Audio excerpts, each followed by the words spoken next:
الأهرام، الزمالك يسعى لحسم التأهل لدوري المجموعات الأفريقي من ملعب الدفاع الجوي. التراس وايت نايتس تغلق وزارة الرياضة وتهدد باقتحام مباراة سان جورج. ما انا مش يعني عايز اقول يعني تصعيد تصعيد يعني انا مش عايز اقول برضو انا مش يعني انا برضو دول شباب صغير واتمنى ان هم يهدوا كده ويبقى في اعمال للعقل، يبقى صوت العقل هو الاكتر. لكن برضو ما هو فيش، ما انا عايز اقول لك تفعيل القوانين وتفعيل يبقى في قوانين صارمه ولا بد ان يكون في قانون الرياضه في حاجه للروابط دي لتنظيم، يبقى في بند زي ما احنا عمالين نقول بند 8 سنين والراجل عمال يشتغل وعايز يرجع ال8 سنين، وده انا هكلمك فيها بعدين بعد الجزئيه دي لو تسمحي لي. لا هنتكلم بند ال8 سنين دي عندنا خبر عن اللجنه الاولمبيه هنتكلم فيه بالتفصيل. طبعا لان ده لا يصح اطلاقا. اللي لابد ان يكون في بند في القانون الرياضه الجديد ينظم روابط الانديه، لان مش معقوله وايت نايتس الزمالك يعملوا كده، الاهلي يعمل كده، وده يرد الاسماعيلي كده ويرد المصري بالطريقه دي. فده كلام مش منطقي على ارض الواقع كده. الكلام ده ما يصحش، ده تهريج، اسمه تهريج رياضي. انا ضد الموضوع ده خالص، ولابد ان نقوم بعمليه تنظيم للالتراس ويقعدوا مع نجوم النادي الاهلي والزمالك ويبقى في ليهم دور حكماء.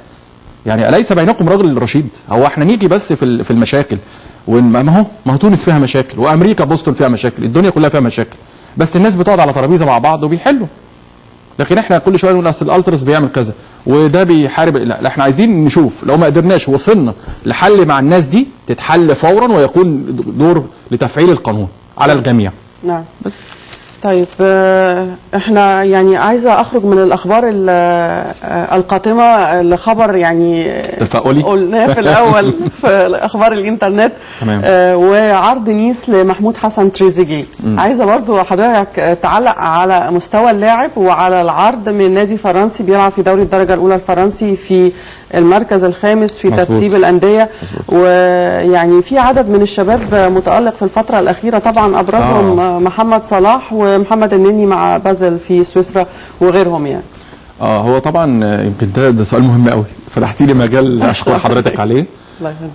وطبعا انا عايز اقول لك محمد صلاح بازل السويسري، عشان انا محمد صلاح انا اتكلمت عليه على فكره، يعني انا الحمد لله كان ليا الشرف يعني ان انا بصيت على محمد صلاح وقلت للكابتن محمد صلاح ده يلعب في ريستيم لانه مستواه عالي جدا وهيفيد الفرقه. ففعلا الكابتن رضوان وكان ساعتها بقى النادي المقاولين يمكن من اكتر انديه بتهتم بالناشئين على فكره بالمناسبه، نادي المقاولين العرب واكتر ناس بتفرغ ناشئين، وانبي دلوقتي اشتغل في الموضوع ده.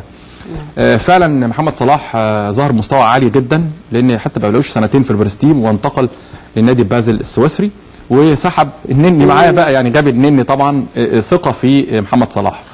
عايز اقول لحضرتك المستوى العالي لمحمد صلاح، وهرجع لك تاني تريزيجيه طبعا اكيد لعيب منتخب الشباب ربيع ياسين المحترم اللي مستواه اعتقد اللي هو هيوصل لمستوى عالمي ان شاء الله. ليه؟ لان احمد حسام ميدو على فكره اللي هو المكتشف احمد حسام ميدو اللي خده من الزمالك 18 سنه ولعبه في شانتي البلجيكي. هو هيرمي اللي هو بلجيكي كان رئيس نادي اندرلخت وهو وكيل اعمال لاحمد حسام ميدو كان في الفتره دي او مكتشفه. هو من اكبر وكلاء اعمال اللاعبين في العالم. قال ميدو بيقول لو هو محمود تريزيجيه او محمود حسن تريزيجيه لو راح نيس الفرنسي هيظهر بمستوى عالي جدا جدا، وهيقدر اللي هو يعني زي ما بيقول بلغه الكوره كده يصنفره، وهيقدر ينقله لانديه كبيره جدا جدا في الدوريات الاوروبيه. لان ده احمد حسام ميدو نجم توتنهام وروما وسالتا فيجو الاسباني وتوتنهام واياكس وميدسبرا وست هام وحاجات كتيره قوي، واخيرا برنسلي وما كملش يعني الانجليزي. لكن طبعا اللعيبه المصريين وخاصه محمد صلاح اللي فتح الباب ولتريزيجيه طبعا. انا عايز اقول لك كمان اللي فيه لعيبه احنا ما نسمعش عنهم او الناس ما تعرفهاش. انا في عبد الله ياسين بيلعب في باريس سان جيرمان، ده مصري. ده والده مصري ووالدته فرنسيه وبيلعب في باريس سان جيرمان اساسي، ده نادي العاصمه الفرنسي. وبيلعب بيتصعد مع الفرستيم حاليا ومستواه عالي جدا. في طبعا علي غزاله بيلعب في البرتغال ومستواه عالي جدا. مايديرا يمكن عايز اقول لك الثامن او التاسع في الدوري البرتغالي. وفي رايو ايفي اللي هو البرتغالي اللي هو كوكا. طبعا انت عارفاه عشان النادي الاهلي وكده، فطبعا ده لعيب. لا انا عارفاه عشان منتخب مصر، مش عارفاه عشان النادي الاهلي. انا بقول يعني اللي هو يعني حاجه مستوى مشرف جدا من اللعيبه المحترفين. وانا عايز اقول لك وايه والقائمه والبقيه تاتي. نعم. يعني ان شاء الله اتصور اللي على فكره احمد رفعت جاي اشبيليه وهيسافر اشبيليه الاسباني. احمد رفعت مستوى عالي جدا جدا، ووافق نادي انبي على بعد نجاح تجربه محمد صلاح. نعم. عايز اقول لك كمان ان صالح جمعه جاي له ترينو الايطالي. كل العروض دي بفضل مستوى الجيد لمنتخب الشباب المصري زي ما حضرتك تابعتي في الجزائر وفوزه بالبطوله.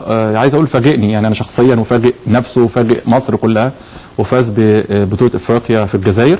اتصور ان ده هيبقى سوق كبير جدا لاحتراف اللعيبه في السن اللي انا شايفه مش مبكر ولا حاجه. نعم. لان عندك نيجيريا بتصفر 13 سنه بيحترفوا بره. نعم. الكاميرون، كل هذه غانا على سبيل المثال. لكن احنا نأمل ونتعشم اللي احنا ان شاء الله رب العالمين هيبقى في سوق كبير واعد للاعيبه المنتخب الشباب.